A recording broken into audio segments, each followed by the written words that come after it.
travaillé dans l'échange privé ensemble de la DG Patrick Aigle pour comprendre qu'avant de condamner à Sika, il faut dans la liste de pouvoir nous capable de s'initier et INPP était que le président le parlement de président comme de comprendre qu'il y a des seuls DG dans la société INPP changement il y a après INPP naissé à tout et puis à l'inition gestion il y a 2022 c'est la différence en 2022 les gars promettaient pour réaliser promesse il y a pas formateur à bâtir la prime à réaliser quand même et les gens tout ça derrière yo petit béton dans la moto tout ça na vision alingi alongolaye ne peut na Niger après ça mo soutenir yo au 100% le roi président pour aller merci na balandinyo soit direct TV kamba mina mwana mboka Persil Mwembela obo apiché mikolo nde kosawa na lepse bino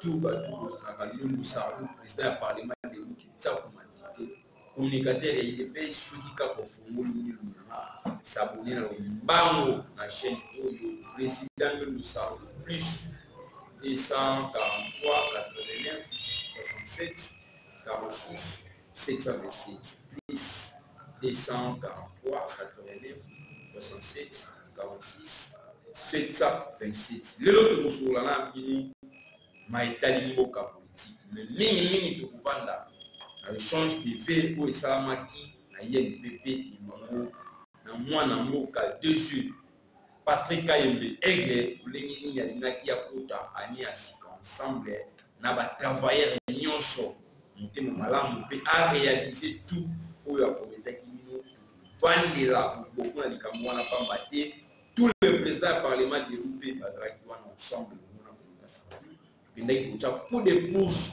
pa mwana mboka Patrick Aigle changement P numéro 1 doit y avoir des géniaux il y a la priorité il y a Antoine Tshisekedi Tshilombo chef de l'état mon Pantombolo nous doit ça la vision pédagogique na yo Patrick Aigle et l'autre sur la maïtalier gestion na INPP P échange de vie pour la salle après beta lisulu ya bilan ya mokonzi mboka pendant 3 ans pe kushite na matete pe salite na matete pour beta lisulu pour la commission de Argentine ngobila alongolela biso bourgmestre ya matete mosala ici là pour Aza et compétent l'équipe na dossier ya INPP DG Patrick Aigle nomination ya DG Patrick Aigle même pas inanimé nomination n'est même pas inanimée. Tant que tata est pour le faire, c'est donc ce que les Chilombo. Alors bien sûr, Kabatou va pour ça la vision en maille. Nomination est DG Patrick Aigle et je même pas inanimé. N'ayons pas DG Alphonse Chungu LVA au Gazo Sala pour la priorité à tout le LVA mon président Moka. Talaba DG dans un temps à Sikou. DG Patrick Aigle DG Alphonse Chungu.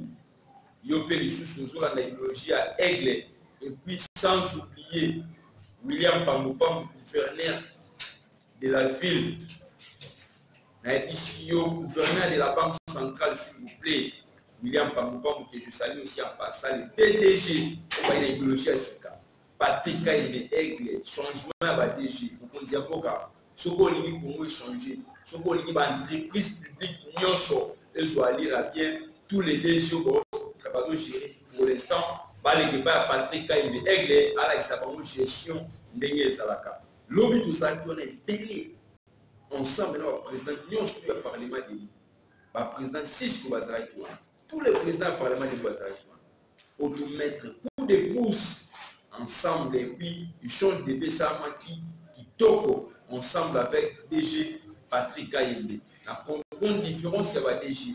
Donc, on a eu sentir DG Oyo, Aza aimé dans l'entreprise mon Bimba. Il y a un peu mon Bimba, je vois qu'il va flair la émission dans sa sur place. On dit que les amis, il y a un paiement de tout contrôle, de vérifier dans la sur place. En tout cas, le meilleur pour tout ça, il faut témoigner pour nous autant le roi, pour nous, mais dans une information, nous avons à critiquer gestion de l'émission. Na bato balingaka été bazo komisa na bato batambola ensemble na moto a géré pendant 18 ans de gestion au moment qui est le public balobi Patrick Kaimbe aigle pour ça balobi Patrick Kaimbe déploie na YNPP biso changement parler na biso changer bango nyonso bazaki na ba victime en tout cas DG Patrick Kaimbe aigle vous travaillez la vision il y a chef de l'État oui YNPP pour la bato na crise pour la bato na souffrance pour même bato na terre promise maintenant mosala kitoko ça na pota qui YNPP ba chaîne bana ba 19 ba 20 ba 21 ba bango nyonso bazaki véhicule na tuni bango ba ke so ba sinai DG Patrick Kaimbe aigle stabilité de quoi na YNPP moto akotambola suma DG Patrick Kaimbe aigle mapi na otambola sala pende mosali pona bango po kunanga mona zeki na YNPP bato tout bazotambola ba voiture ba bisinga grâce ya DG Patrick Kaimbe aigle voiture signé na kateli na mona ki ngamo na zeki pas chef sala ki wana place donc na mona ki degré ya considération non na kateli YNPP ngape président Sarou non bazotamba ma DG Patrick Kaimbe na bien yo za aigle kala militaire dans la vie na biso échange de vie ça va très kitoko ba béni tous les commissions pardon tous les départements ba leki wana biso ba département tout ba ça la remise et ba cadeau il pas DG Patrick Kaimbe aigle bataba ba lido senti tout ça so il ba eka ba déposer les remises ba pesi à la découpe wana yoka so ba beta mais pas so et puis il y a la déclaration à l'oubli azam moto azu sangisa ay computation na yeli peut séparer maintenant envoyer à Bendika gauche à Bendika droite à sangisi ba bandisi ba atalisi ba gestion na yé alors je suis content na sangisi bino et puis na yebi oni non penser na ça na yebi ninyo na ça le meilleur mais pour travailler bien pour gestion na ezala au point il faut ba mes attentes mes attentes au monde à gérer pendant 18 ans tiki bato batamboli na kabila wa limboka ngana ko gérer le kola bamuti ngana ye to sangana pour gestion na ngaza bien il faut qu'il za na entreprise aboma ba mes attentes sur l'entreprise asangisi ye pe bato tout ba ko boke sikam asoloni na bamuto na tout bato ba lobi en tout cas aza exemple à suivre et puis na émission tant DG Patrick Kaimbe ayi après échange de vie, on a vu sous témoignage à 4. Bah, il y a 4 immeubles déjà. 4 bâtiments et une pièce. Azo boya pour la service. Il y a comment déjà de ici là qui 4 bâtiments et une pièce déjà. Nazo compte à Calamine qui on a un détail. Place pour le bâtiment les années, on a un détail. Place où il a changé une PP. Moto ina vision esika atele musaye pepe alongoli ya mona misère amatisya ezaki passe mona jeune ya pepe ngwa biso a vitine mais lobinga mon comme on mettre soluti na sa sur place ba tout véhiculé DG Patrick Kaimbe aigle ngabe na otamba makulu aigle ngabe na otamba makulu aigle kechi saloni on peut plus de 100 000 personnes véhicules na YNPP moto tout a comme une capacité pour voir camion pour refuta bango à l'aise aux âmes pour pembe détourner même pas nos athées mais je suis athée mon niveau plus tout à récupérer mon vous allez la bateau qui va se détourner mon namboka dépôt YNPP mati bâtiment comme ici ça 4 bâtiments va souffrir na balobi DG Patrick Kaimbe aigle 4 bâtiments à zo inaugurer déjà bani ba betinga les SCC mais na ko kota wana na vérifier na tangela bino ba place bâtiment les amis gestion na état moyen na YNPP na YNPP zaki bato ba leki pendant 18 ans je suis zaki calamité mais gestion ezaki makasi mais gestion azana moins d'une année soki belé ça 7 ou 8 mois yoka ba biloko ya sali na mois oyayi akuti ba formateur otobenga ka ba professeur bato ba kolakisa bato ngwa biso soki na ye kuna ma formation ate anglo ba kolakisa biso comment kolobalani mosala tout consort basaka na prime ya 20 000 francs 20 000 francs c'est $10 un parent responsable comme collègue Nanga Fabrice, auto tangi na ina Insta Mouchetou, comme quoi qui est né dans Bisso, Trésor Moulacho, responsable marié, père de 3 ou 4 enfants, aura pris 20 000 francs. Bateau gérer Congo pendant 18 ans, pour gérer pour ma belle moment qui Congo. DG Patrick Kaïbe Aigle est envoyé à taille grandeur niveau à bateau dans le but. Mon toit a été à ma baie à Matissi à 100 000, communauté $50. Et puis $50 on va dire momentanément. Pour vous savez combien de personnes, bêta 80 000 fois multiplié par nombre de formateurs au comprendre il y a une grande somme au DG Patrick Kaïbe à Misaki à comprendre que bateau faut bateau. Et puis on a 2021. À bâtir ce mouvement. À comprendre que tes bateaux on va faire des primes pour maintenir 200 000 francs pour nous. D'ici là, à jour réalisé. À ça, qui ont échange de vœux, à Talasiko, conduite en 2022, n'est pas pour les cas. DG Patrick Kaïbe Aigle. À Bakissi et le Kouana. Et puis à Souki Kakawana te, à Souki Wanate. Aïe gestion, il y a un PP, ben paiement est belé. Ben paiement est belé au bandeko, au niveau que le monde de Kabila. Il faut travailler pour la sauter, il faut travailler pour la mokade. Bataille qui l'intérêt dans le privé. Détournement comme la petite de Komaki. Tant DG Patrick Kaïbe Aigle aïe. Ebisio atali barigiri wana. Alobina pensé nengeni il faut na solidaire mo. Na lo la yeli pepe na misère. O ezaki ke mon poisson tellement bon wa pour 3 mois. Au sali premièrement ça les a été deuxième ça été ti troisième mois au football premier. Mais ya lo bilo kwana fona.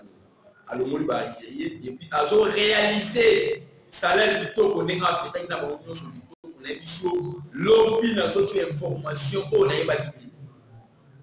Par l'institution DG Patrick Kaïbe Aigle, Azalola Moïse, la carte est le PP sous-quitté, le lieu du PP quand même.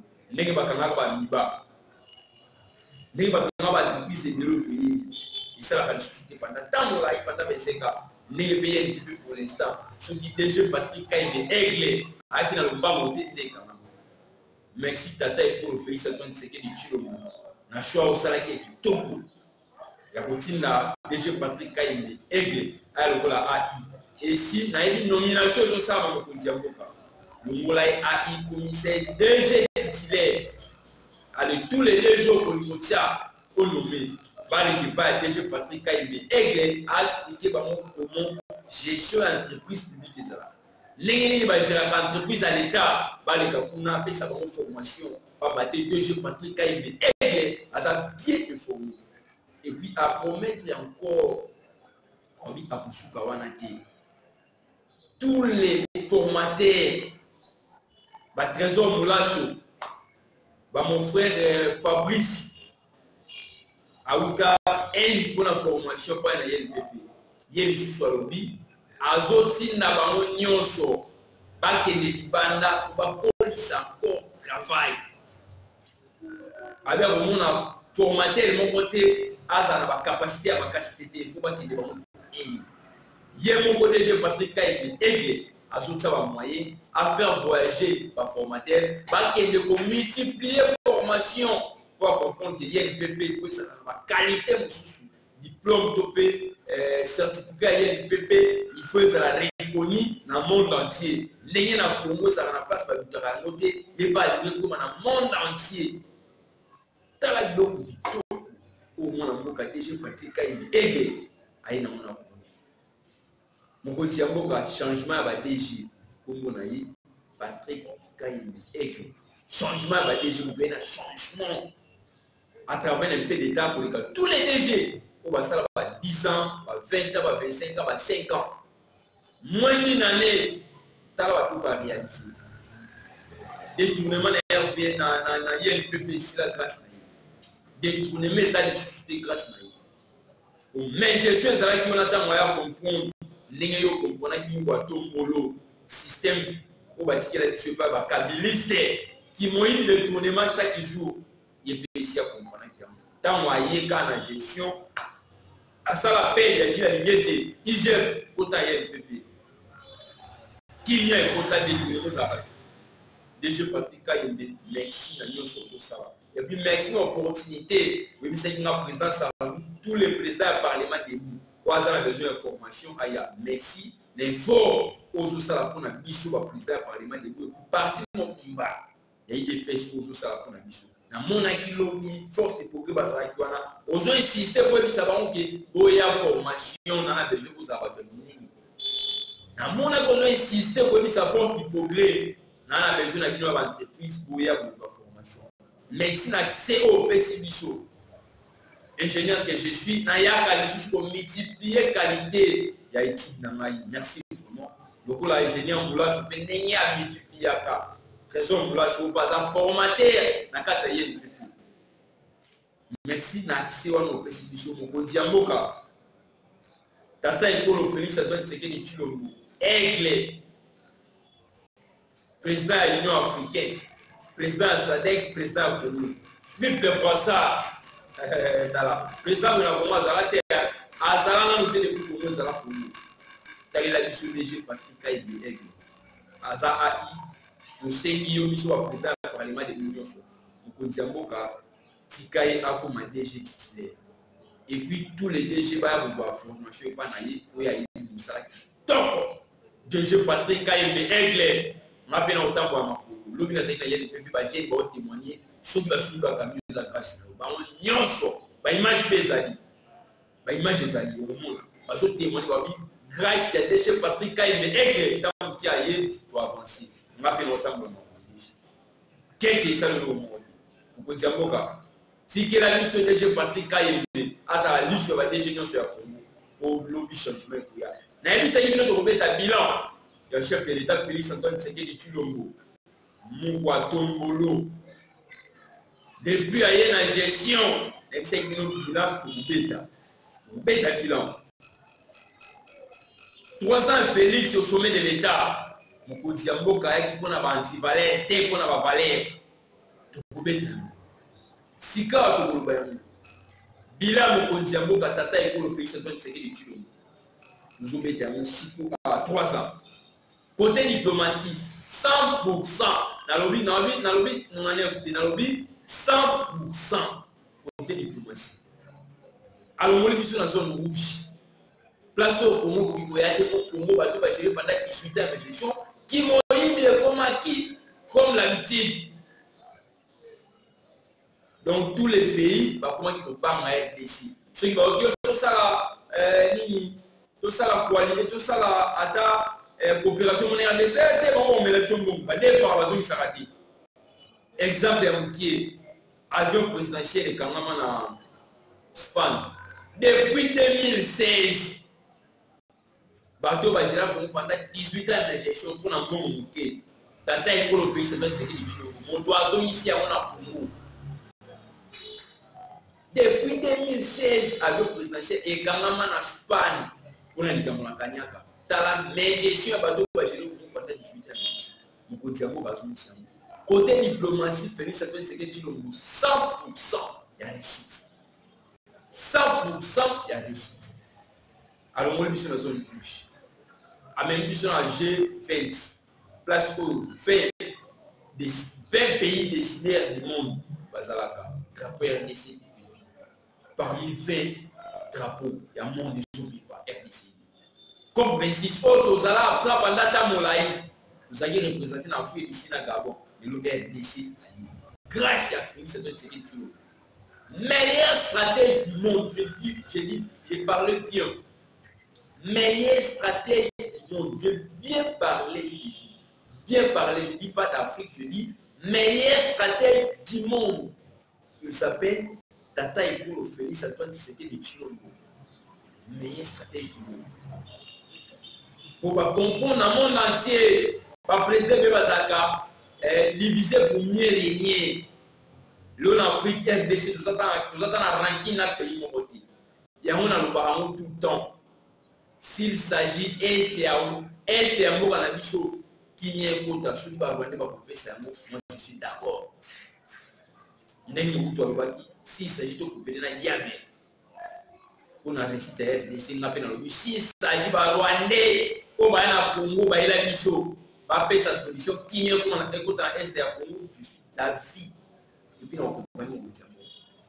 Côté diplomatie, tu as pour 100% à jouer des rôles. Mon Congo, et puis le ministre des Affaires étrangères. Donc, à jouer des rôles. Le ministre des Affaires étrangères, l'étiquette. Mon Congo, il y a un diplomatie qui coule. Mon Tombo, Fatih Beton, mon sac qui top. Moi, je suis dans mon Congo. Côté économie, pour le bas côté 100%. Nous avons évité, je suis 100% côté économie. Nous sommes à Beta, solo 25 milliards de budget, de bateaux, à petit budget de 4 milliards, à matière de 100% côté économie, 100%. Social et congolais, il faut mettre la société, ministre de l'économie, quand la zone à Balaba pour nous, les congolais pour santé. Vous avez dans la société, on va mettre la soirée pour tâter. Social jusque-là, les amants minants, mais mon conseil parce que moyen stabilisé. Mais bon, ça n'a été gratuité de l'enseignement, ils avaient partie sociale. Après ça, déjà, mon partie sociale. Malgré 100%, mais tata école doit payer ça une partie sociale gratuite de l'enseignement. Social, nous sommes métara, nous sommes calme. Tous les ministres de l'économie, on a l'autorité à la police gelée. Tous les autres, c'est la stabilité sociale des joueurs. Mais si on a été école, on s'avance. Les autres enseignants, au Bagno, quand ils pendant temps, on a eu 80 000 grâce à Félix, on a 400 000. Ministre de la fonction publique, à l'objet 2200 personnes ont mécanisé. Quand la milité, la mission a mécanisé. On ne fait pas pour lui mettre au tata école à Bétina pour nous. La mission gestion à Félix pour mécaniser. Grâce à Félix, les lots, tu découvres le détournement. Na Congo, le sola va détournement, là, on peut t'amater. Donc, comme il a dit, la gestion à Beta, du sola va détournement. Sénateur à vie, Kabila a dit très bien. Atika va t'amater. Grâce à Félix, on découvre. N'a pas pasteur à Niébi, on a pasteur au plan 3 fois 7. N'a pas pasteur à Niébi, tout découvrir. N'a pasteur, mais c'est là. Va fonctionner en frais. Pasteur a beau tomber, pasteur a beau tomber. Pasteur a limité à l'Ikaya sur un peu de bébé. Tout découvrir grâce à Félix. Que cabinet à chef de l'État peut pas tomber Baka. Là, ça Félix. Pour y avoir un bâti. Les Seigneurs vont faire un peu sanité à cabinet. Mon conseil a été inquiété. Dossier à 100 jours. Bazou si va au lait, n'a pas oublié. Dossier ça dans cabinet chef de l'État pour dire que ça la tata na mata maman na kamé. Transparence dans tous les Congolais. Félix c'est ce qu'il dit. À la kisibiso le lenge ba gerata. Banda komo e banda moto na munya gérer tout aux Félix. Bilan Félix 100% réussite. 100% réussite, mais papa école social de gens oublié ça gratuit de l'enseignement. Mais ministre de l'économie, ministre de l'économie, on a dit, au bâtiment soit la police, je l'ai possible. Tout na yo, mon l'État au joueur combien, si on a expliqué. Nana milieu qui n'a que combien de tonnes, il y a bio, oh il y a qui n'a pas expliqué. Otaki ya mwana bashomba fois ni nini kombo na yango nini tisiko hospitalité lo yaki na ngo teka combien et tikala combien hospitalité et puis on m'a dit si litre essence au signé arrêté lo bio signé qui a arrêté ministre de l'économie litre essence c'est mati ministre de l'économie ministre de l'économie Jean-Marie n'a autant comme mon unité, ministre de l'économie, son excellence, n'a autant comme mon autorité sur le film à bâtir. Béni comme on a 3 fois Moussa Lessili. Ministre de l'économie Moussa Lessili. Réunion aux ongatés, Moussa Lessili. Donc il t'a pour dévoiler mes gestions au Sala. Toujours dévoiler mes gestions à eux. Au Matisse Essence. Au signé arrêté. Pendant que ma Congolais ne peut pas citer là. Pendant que vision un chef de l'État, ça comment est Koufaki, il y a un ministre. Mais il y a une mission pour au signer arrêté et ça c'est Mati. La émission mais Toroti Kate tu dois soit fatigué. Il faut pousser mon kondiambo dans le changement. To dévoiler ma gestion nyonso et ça la ministre IDPS. Et ça la ministre opposition. Et ça la nani a sali ba vie gagner na TV to na baba dévoiler. Na lobby yango ministre économie Moussa Lesidi. Mon kondiambo ka azo gérer tout côté. Premier ministre fait Moussa non nini. Tala ministre no pandi ministre économie a Moussa elo ba mati. So ibo mo mo premier ministre démissionner na yo. Tika gestion Félix Kédébi. Ministre économie 0. Vous avez le nom publicité à Congolais. Mais gestion à police je l'ai aidé au signer arrêté essence 1 litre matin. Au gagner ministre litre, il y a ça c'est parti. Pendant que les Congolais va rouler là. Stabilité monétaire et salami. Stabilité monétaire et salami. Maman le gouverneur de la banque centrale, on sent maintenant William Baboupam, gouverneur de la banque. Merci de nous un peu de temps au Bissau. Merci de nous pour stabilité déjà. Merci vraiment de nous pour ça et tout. Déjà Patrick Kaïme Aigle, déjà Alphonse Choumou, RVA, déjà Patrick Kaïme Aigle, INPP, William Baboupam, le gouverneur de la banque centrale. Merci à nous savoir pour ça et tout sur la mobilité et n'est pas un ça va bien pour acheter déjà. Maman me reste à Londres. Mia Mikolo zo komati. Des missions moi on va dévoiler, on cracher Mikolo on ça va partir. Tata Ekolo, tu as toujours ça. L'issue à fatigue de mission tu as toujours ça. Tu as un changement pour 2023 pour la deuxième majorité. Pour tous la majorité qui toko, il faut un changement. Total à moto pour ça avec le dévoiler. Pour Oya Obama pour trouver la Oussou. Pour dévoiler mes gestions naïe. Bah tout il faut pas gérer qui tout pour la DG. Patrick Kaïme Aigle, il n'y a pas de ce qui m'ont posé à décider le confort de ça la campagne. Ce qui est à zone qui l'obité. Ensemble na bino président de Moussa nous parlement de Kinshasa tant qu'on fait la ka ko na émission pour na besoin pour na 5000 abonnés na chaîne. Je crois il y a important ça qui est je dis et je vous remercie.